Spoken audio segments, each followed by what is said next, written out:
In today's video, I'm going to teach you how to perfectly use iMessage contact key verification on your iPhone or iPad, specifically for iOS 17 and iOS 18.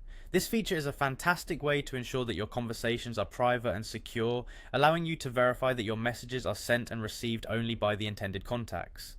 Let's dive into the steps, starting with enabling contact key verification on your device.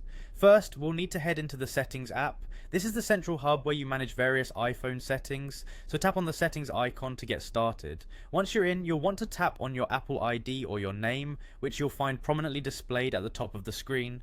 This takes you into a section where you manage your Apple ID settings. Now here's the key part.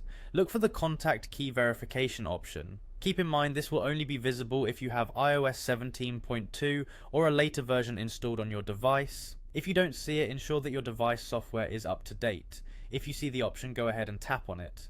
Finally, to activate the feature, simply toggle it on. With that, you've successfully enabled contact key verification. Next, let's move on to verifying a contact, which is crucial for making sure your communications remain secure. Start by opening the Messages app.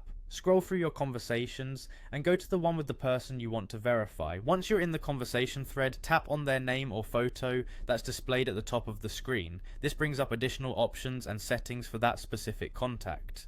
Now, you'll see an option labeled Verify Contact. Go ahead and tap on this. At this stage, both you and your contact will receive a 6-digit verification code. This code is essential for confirming that your communication channel is secure and not being tampered with. You'll both need to match these codes. If they are the same, it confirms that your connection is indeed secure. If not, you might want to check the process again or troubleshoot any potential issues. And there you have it, you've now learned how to enable and use iMessage contact key verification. This simple yet effective feature helps safeguard your personal communications, ensuring that your messages are only between you and your intended contacts. Thank you for joining me today, and I hope you found these instructions clear and helpful. Stay tuned for more tips and tricks on how to make the most out of your Apple devices.